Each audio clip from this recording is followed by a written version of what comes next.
Dok, dok, dok. Ada Mhm. yang nanya nih tentang melatih oromotor anak. Itu kira-kira gimana sih penjelasannya?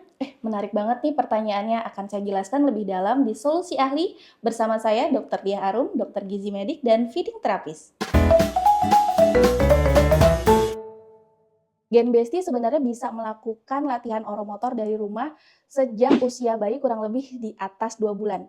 Pertama yaitu kalau dalam proses menyusui, posisi yang berubah-ubah atau posisi yang bervariasi, tidak hanya digendong saja atau tidak hanya side lying saja, itu juga bagian dari melatih oromotor bayi.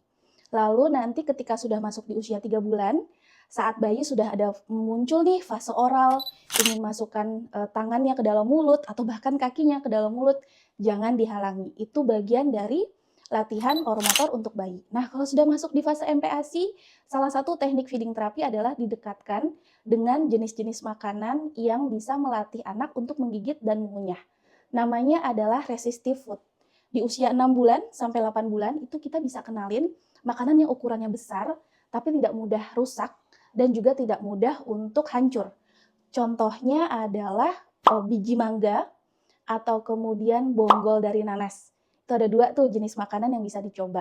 Kalau masih belum punya gigi juga bisa dicoba dengan daun bawang bagian yang putih, itu bisa dimasukkan di freezer agar menjadi beku. Nah, itu bisa menjadi salah satu titer alami. Kemudian nanti masuk di usia 8 bulan ke atas, sebelum 1 tahun, Gen Besti bisa coba makanan-makanan seperti pentung ayam, ceker ayam yang sudah digoreng, atau kemudian bumbu-bumbu aromatik seperti serai.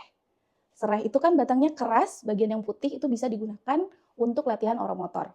Nah, kalau misalnya mau menggunakan alat, Gen Besti juga bisa memilih alat-alat yang biasa digunakan untuk sikat gigi.